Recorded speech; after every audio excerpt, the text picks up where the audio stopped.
लाल की जय। सांख्य योग। संजय धृतराष्ट्र खे चवण लॻो त हे अर्जुन, अर्जुन जॾहिं दया में भरिजी किरी पियो, अखियूं जंहिंजूं कांवर में लाल थी वयूं, सारो शरीर ॾकण लॻुसि, उहो हाल ॾिसी भगवत वत्सल श्री कृष्ण भॻवानु चवण लॻो त हे अर्जुन, युद्ध जे विच में इहो तोखे दुख दर्द किथां आयो? इहा त नीच माण्हुनि जी बुद्धि आहे। इन करे तोखे स्वर्ग बि न मिलंदो, हिन जहान में बि तुंहिंजो जस न थींदो। इहा अज्ञान जहिड़ी बुद्धि तो में न हुअण घुरिजे। इन नीच बुद्धि खे त्याग कर, उथी युद्ध कर। अर्जुन श्री कृष्ण भगवान जा इहे वचन ॿुधी चवण लॻो त हे माधुसूदन, दुष्टन खे नाश करण वारा, हे मुंहिंजा प्यारा मित्र, भीष्म पितामह द्रोणाचार्य त पूजा करण जे लाइक़ आहिनि। उन्हनि जे अॻियां कुझु फुल पुष्प बेटा रखणु घुरिजे, पर हे स्वामी, पूजा त न कजे, पर उल्टो उन्हनि सां युद्ध कजे। ही त मुंहिंजा गुरु आहिनि, उन्हनि जे मारण खां त मूंखे संसार में पिनी पंहिंजो पेट पालण वधीक चङो थो लॻे। हे स्वामी, इन्हनि जे सुख लाइ इंद्रियुनि जे सुख लाइ मां हुननि सां युद्ध कयां, राजाई जा भोग भोगियां। इहे कहिड़ा भोग आहिनि? न स्वार रत पवन सां भरियल आहे। हे स्वामी, इहा ॻाल्हि बि चई नथी सघिजे त हरूभरू का मुंहिंजी जीत थींदी। पर हे स्वामी, मां पक थो चवां त जेकी धृतराष्ट्र जा पुट युद्ध लाइ बीठा आहिनि, तिन खे मारण खां पोइ मुंहिंजो जीअण मुश्किल आहे, छो त ही सभु मुंहिंजा कुटुंबी आहिनि ऐं पूजा करण जे लाइक़ आहिनि। हे स्वामी, तव्हां चओ था त नीच बुद्धि धारण न कर, सो हे स्वामी, अहिड़ो अज्ञानी आहियां जो मां धर्म खे बि नथो ॼाणा ऐं अधर्म खे बि नथो ॼाणा। हे स्वामी, मूंखे का बि ख़बर नथी पवे। मां हाणे तव्हांजे शरण आयो आहियां। हे स्वामी, जंहिंमें मुंहिंजो कल्याण थिए उहा ॻाल्हि मूंखे ॿुधायो। हे दयालु, मूंखे हिकु ॻाल्हि जी चिंता थी पई आहे। मूंखे अहिड़ी का बि ॻाल्हि ॾिसण में कान थी अचे जंहिं करे मुंहिंजी चिंता लहे। हे प्रभु, उन जे मारण करे जेकॾहिं मूंखे खणी धरती पाताल स्वर्ग जो बि राज मिले, तॾहिं बि मुंहिंजी चिंता न लहंदी। सो हे प्रभु, मां रुगो उन्हनि खे धरतीअ जे राज लाइ मारियां। हे प्रभु, मां युद्ध न कंदुसि। संजय चवण लॻो त हे राजा धृतराष्ट्र, अर्जुन श्री कृष्ण भगवान चिंता में ॿुॾल ॾिसी खिली ख़ुशीअ मां चवण लॻो त हे अर्जुन, सांख्य शास्त्रनि जो मतो ॿुध। हे अर्जुन, जेकी ज्ञानवान पुरुष आहिनि से मरंदड़ ऐं जीअंदड़ जो शोक न कंदा आहिनि। हे अर्जुन, जंहिंजे मरण जी तोखे चिंता थी आहे, से तुंहिंजे चवण करे मारिजी कान वेंदा। हे राजन, ही न हाणे पैदा थिया आहिनि न पोइ, हाणे बि आहिनि, पोइ बि थींदा। हे अर्जुन, ही जो ॻाल्हाइण वारियूं आत्माऊं आहिनि से अविनाशी आहिनि। हिन देह जूं 4 अवस्थाऊं आहिनि: बालपन, जोबन, बुढ़ापो ऐं मरण। इहे देह जा धर्म आहिनि। सो ज्ञानवान पुरुष आत्मा खे अविनाशी सम्झनि था। मरण देह जो धर्म आहे, ईअं सम्झी करे बुद्धिवान कंहिंजो बि शोक न कंदा आहिनि। हे कुंतीअ जा पुट अर्जुन, तोखे इंद्रियुनि जो ज्ञान प्राप्त थियो आहे, सो इहो ज्ञान दुख सुख खे पैदा कंदड़ आहे। इहो दुख सुख पैदा थिए बि थो, वरी नाश बि थिए थो। इहो सदाई न रहंदो आहे। हे अर्जुन, इनखे तूं पंहिंजे वस कर। जंहिं पुरुष इहे इंद्रियूं पंहिंजे वस कयूं आहिनि, याने दुख सुख खे हिकु समान करे सम्झे थो, उहो ई मोक्ष खे पाए थो। हे अर्जुन, हीअ आत्मा सभ में व्यापक आहे, तंहिंखे तूं अविनाशी सम्झ, जा कॾहिं बि नाश थियण जी न आहे, न कंहिंजे मारण जी आहे। ही जो नासवंत शरीर आहे, सो पैदा बि थिए थो, वरी नाश बि थिए थो। इहो वरी कहिड़ो आहे जो निरअहंकार आहे, याने के कुझु खाए पीए नथो, न ई वरी इन जी आत्मा जी माप बि का आहे त केतिरी आहे। तंहिं करे हे अर्जुन, उथी करे युद्ध कर। जीअं कोई चवे त तो हिन खे मारियो, पर हे अर्जुन, न कंहिं मारियो आहे, न कोई मोह आहे। आत्मा उहा आहे जा न ॼमे थी न मरे थी, ईअं बि न आहे त कॾहिं कान्हे। आत्मा उहा आहे जा जनम मरण खां रहित आहे, नित्य आहे, अविनाशी आहे, कंहिंजे चवण सां मरे बि नथी। शरीर मरे बि थो ॼमे बि थो।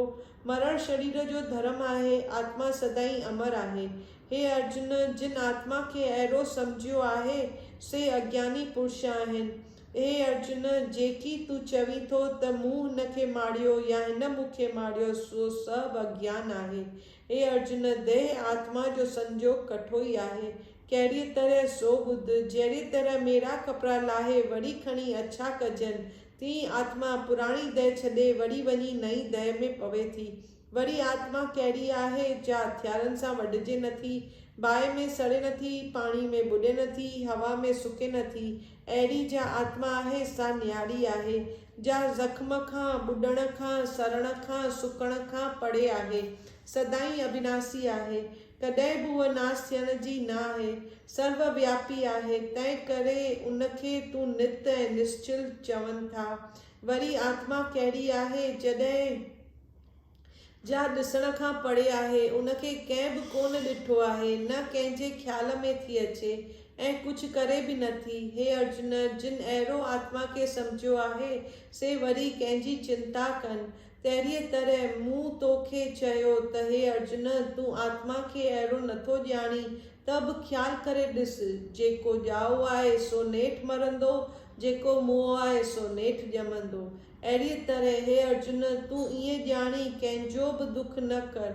हाणे वरी ॿी ॻाल्हि ॿुध, ही जो जीव भूत प्राणी आहिनि, तिन जी का आद ऐं अंती कान्हे त किथां आया आहिनि, केॾां वेंदा, ही विच में ई था ॾिसजनि। जॾहिं ही शरीर खे छॾीनि था तॾहिं का बि सुध कान थी पवे त केॾां विया। जिन जी आद ऐं अंती कान्हे, किथां आया आहिनि, केॾां वेंदा, त उन्हनि जी चिंता वरी कहिड़ी करणु घुरिजे।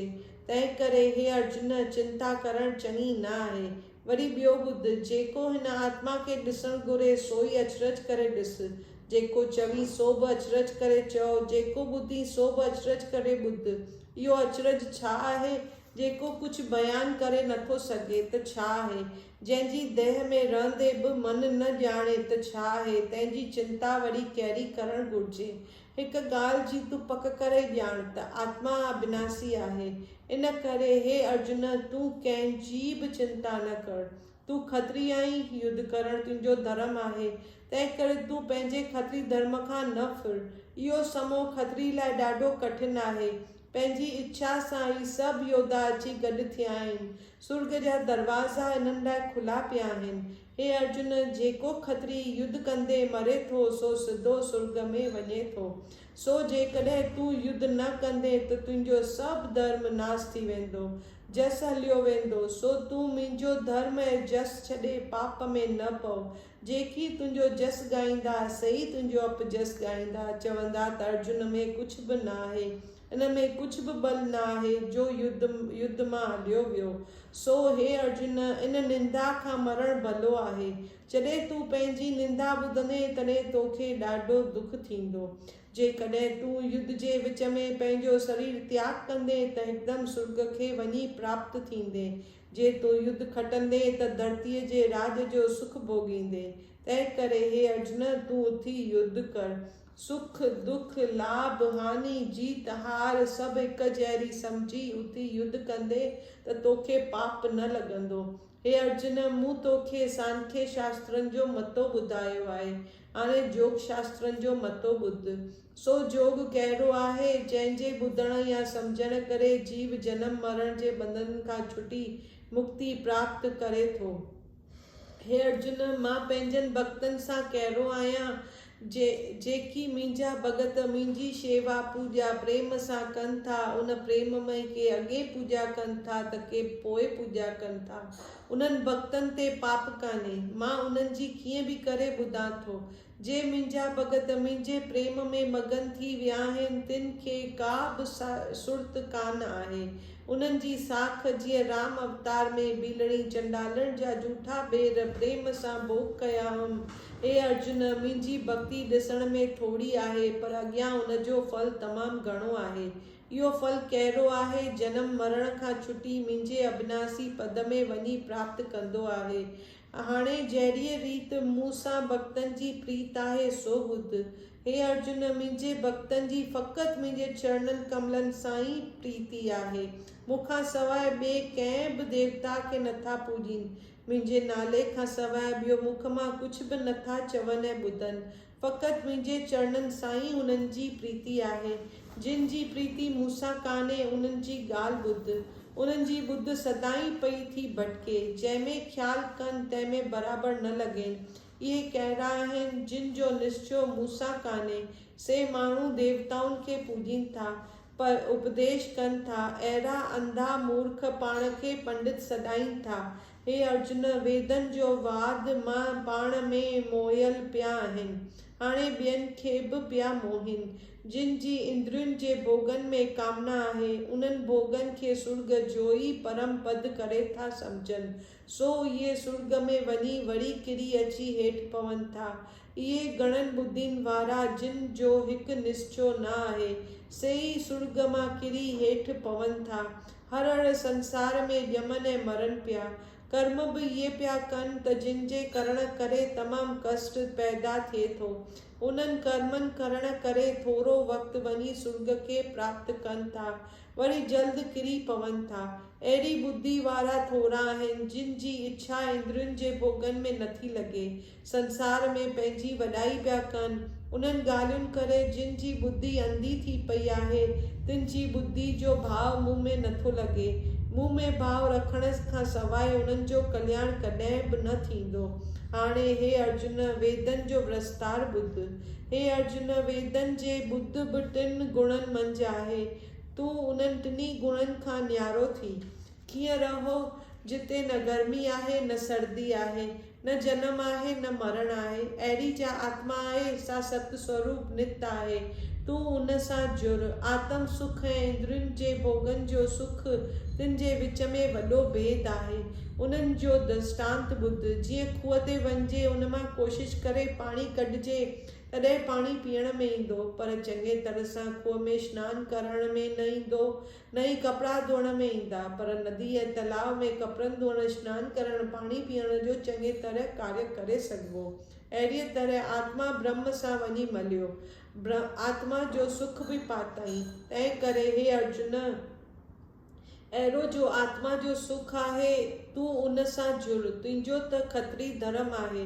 तूं का बि कामना न कर। तूं हार जीत सभु हिकु बराबरि ॼाणी उथी युद्ध कर। हिकु शोक ते रहित थी। उनखे सम सत जोग चइबो आहे। पाप पुण्य ॿिन्ही जो त्याग कर, आत्मा सां जुड़। अहिड़ा अज्ञानी पुरुष जे आहिनि, से कंहिं बि ॻाल्हि जी तमन्ना नथा रखनि, सदाई मूंसां प्रीत रखनि था। जेकी फल जी इच्छा रखनि था, इहे अज्ञानी आहिनि। हे अर्जुन, जॾहिं तूं मुंहुं में निश्चो रखंदे, तॾहिं जनम मरण खां छुटंदे, मुंहिंजे अविनाशी पद खे पाईंदे। हे अर्जुन, जॾहिं मोह रूपी फांसीअ खां तुंहिंजी ज्ञान रूपी बुद्धि छुटंदी, तॾहिं जेके शास्त्र ॿुधाया अथई, तिन जो फल तोखे मिलंदो। श्री कृष्ण भॻवान जा इहे अमृत रूपी वचन ॿुधी अर्जुन पुछण लॻो त हे केशव, समाधि में जुड़ियल स्थिर प्रयाग याने के स्थिर बुद्धि वारे आदर्श माण्हू जा कहिड़ा लक्षण आहिनि? उन्हनि जो व्यवहार कहिड़े नमूने थिए थो? कीअं हू ॻाल्हाए थो? कीअं वञे थो? एतिरो ॿुधी श्री कृष्ण भॻवान ख़ुशीअ मां चवण लॻो त हे अर्जुन, जंहिंजी कामना कंहिं बि ॻाल्हि ते नथी उथे, तंहिंखे निश्चल बुद्धि वारो ॼाण। इहो कहिड़ो आहे जो उन जे देह खे को बि खणी दुख लॻे, तॾहिं बि उन जी चिंता नथो करे, सुखनि जे लाइ का बि इच्छा नथो करे, कंहिंसां बि मोह नथो रखे, भव खां रहित आहे, कंहिं ते बि कावड़ नथो करे। अहिड़ो जो पुरुष आहे, तंहिंखे तूं निश्चल बुद्धि वारो ॼाण, जंहिंजी कंहिंसां बि मित्रता कान्हे, चङी शइ सां हिर्ख, मदी शइ सां शोक नथो करे, उन जी बुद्धि निश्चल ॼाण। जीअं कछुओ पंहिंजा हथ पेर मुंहुं सभु खणी गॾे मग़ज़ में रखी वेहंदो आहे, तहिड़ीअ तरह जिन पंहिंजियूं सभु इंद्रियूं जीतियूं आहिनि, तिन खे तूं निश्चल बुद्धि वारो ॼाण। माण्हू जॾहिं भोगनि खां निवृत्त थिए थो, तॾहिं उनखे भोगनि जी इच्छा, सभु विषय दूर थींदे बि भोगनि जी इच्छा जीअं जी तीअं बणी रहे थी। उहा भोगन जी इच्छा परमात्मा जे द्वारा हुअण खां पोइ हटे थी। हे अर्जुन, तोरे ज्ञानी लोग इंद्रियुनि खे वस करण लाइ ॾाढा जतन कनि था, तॾहिं बि इंद्रियूं ॾाढियूं बलवान आहिनि ऐं मन खे निश्चल करण नथियूं ॾियनि। उन्हनि सभिनी इंद्रियुनि खे तूं पंहिंजे वस कर। कहिड़ी रीति वस कर सो ॿुध। हे अर्जुन, मन जो पक्को ख्याल मुंह में रख।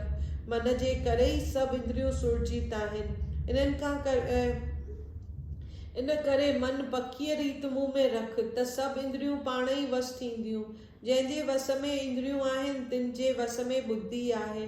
तूं निश्चल ॼाण, जेकी मुंहिंजे नाले ऐं ध्यान खां सवाइ चिंता कनि था तिन जो कार्ज बिगड़जे थो। जो माण्हू विषयनि जी ॻाल्हि करे तंहिंसां संग करे विषयनि जो मन में ध्यानु करे, उन मां मन में काम खां वठी कामना उत्पन्न थींदी आहे। काम मां क्रोध, क्रोध मां लोभ, लोभ मां मोह, मोह मां चेतना जो नाश थिए थो। जॾहिं चेतना जो नाश थिए थो तॾहिं बुद्धि जो नाश थिए थो। पोइ जीअं ॿिया पशु ऐं ढोर आहिनि तीअं उहे पशु ऐं ढोर जी जूण वांगुरु आहिनि। उन करे जे मुंहिंजा भगत आहिनि से संसारी माण्हू जो संग न कंदा आहिनि, न मूंखां सवाइ ॿी का ॻाल्हि कंदा आहिनि। मुंहिंजे भक्तनि खे मुंहिंजी इहा आज्ञा आहे त मुंहिंजे नाले खां सवाइ ॿी का बि कामना न रखो। जिन जे मन जो पक्को निश्चयो मूं में आहे उन्हनि ते मां कृपा करियां थो। कहिड़ी कृपा करियां थो? संसार में जेके दुख आहिनि तिन खां उन्हनि खे छॾायां थो। हाणे जिन जी नास्तिक बुद्धि आहे तिन जी ॻाल्हि ॿुध। हे अर्जुन, नास्तिक बुद्धि छाखे चवंदा आहिनि? परमेश्वर किथे आहे, कंहिं ॾिठो आहे? जिन जो अहिड़ो ख्यालु आहे तिन जी श्रद्धा मूं में नथी लॻे। मूं में ध्यानु रखण खां सवाइ वरी उन्हनि खे को बि सुख प्राप्त नथो थिए। अहिड़ा जे अज्ञानी जीव आहिनि से सदाईं दुखी आहिनि। जेके इंद्रियुनि जे भोगन में फाथल आहिनि तिन खे को बि सुख प्राप्त नथो थिए। जहिड़ी तरह ॿेड़ी नदीअ जे पार वेंदी आहे, जॾहिं विच ते वञी पहुचंदी आहे तॾहिं तूफ़ान अची लॻे त ॿेड़ीअ जो किनारे ते अचणु ॾाढो कठिन थी पवंदो आहे। तूफ़ान जे लॻण करे ॿेड़ीअ जा तख़्ता निकिरी वेंदा आहिनि। पोइ जेके उन ॿेड़ीअ में माण्हू आहिनि से ॾाढा दुखी थींदा आहिनि। के केॾां त के केॾां दरिया जे छोलुनि में हलिया वेंदा आहिनि। अहिड़ी तरह बुद्धि खे इंद्रियुनि ॾे वञण खां धिका था मिलनि। तंहिं करे हे राजन, तूं पहिरियों ई पंहिंजे इंद्रियुनि खे वस कर। जिन इंद्रियुनि खे वस कयो तिन जी बुद्धि निश्चल ॼाण। हे अर्जुन, ॿियो ॿुध। सभु प्राणी जंहिंखे राति सम्झी रहिया आहिनि, जितेंद्र पुरुष उन में जागे पियो। जंहिंमें सभु जीव जागनि पिया उन में विवेकी पुरुषनि लाइ राति आहे। जीअं समुंड चौतरफ़ भरपूर हूंदे बि मंझिस नदी पवण करे गंभीर रहे थो, पंहिंजी मर्यादा खे नथो छॾे। अहिड़ी रीति जेको माण्हू विषयनि जे भोग भोगींदड़ बि पंहिंजे धर्म ऐं मर्यादा जो भंग नथो करे, उनखे शांती प्राप्त थिए थी। जेको माण्हू पंहिंजे मन में रहण वारनि स्वार्थ जी कामनाउनि खे छॾे थो, इच्छा रहित थिए थो, मां ऐं मुंहिंजो इन अहंकार ऐं ममता जे ॼार में नथो फासे, घमंड खे छॾे थो, संबंधियुनि जो मोह खे दूर करे थो, उन उमंग वृत्तीअ सां जगत जा सभु व्यवहार करे थो, उनखे ई शांति मिले थी। हे अर्जुन, ब्रह्म प्राप्त थियल, ब्रह्म बणियल माण्हूअ जी इहा चाल चलत आहे त हिकु दफ़ो इहा स्तुति प्राप्त थिए त पोइ उनखे कॾहिं बि मोह नथो थिए। जेकॾहिं कंहिंखे इहा स्तुति मरण जे वक़्तु बि प्राप्त थी तॾहिं बि उनखे ब्रह्म निर्वाण अर्थात मोक्ष मिले थो। तात्पर्य प्यारा पाठको, सभिनी अध्यायन में अरिड़ो अध्याय मुख्य लिखियो वेंदो आहे, मगर दास जी बुद्धि अनुसार सॼे गीता जो ज्ञान इन ॿिए अध्याय में समायल आहे। श्री कृष्ण भगवान अर्जुन खे स्थिर प्रिया ज्ञाने के आदर्श इंसान जा लक्षण ॿुधाए थो। जेको माण्हू पंहिंजे मन में पैदा थियल ॿिन्ही शुभ ऐं अशुभ कामनाउनि खे छॾे थो, निज आत्मा आनंद में मगन रहे थो, जो दुखनि अचण करे उदास नथो थिए, सुखनि में फासे नथो, जेको कंहिं में बि प्रीत नथो रखे, कंहिंखां बि नथो डिॼे, कंहिं ते बि क्रोध नथो करे, जेको असंग वृत्तीअ सां रहे थो, शुभ जी वाखाण अशुभ जी निंदा नथो करे, जेकी पंहिंजे सभिनी इंद्रियुनि नक ॼिभ अखियूं खिल कन वाणी मन खे उन्हनि जे भोगनि खां हटाए थो, उन जी बुद्धि स्थिर थियल ॼाण। जंहिं मन वस नाहे तंहिं नाहे बुद्धि, बुद्धि बिना भावना नाहे, भावना बिना शांति कान्हे, शांति बिना सुख कान्हे। इते श्री भागवत गीता जो 2 अध्याय पूरो थियो। बोलो श्री कृष्ण कन्हैया लाल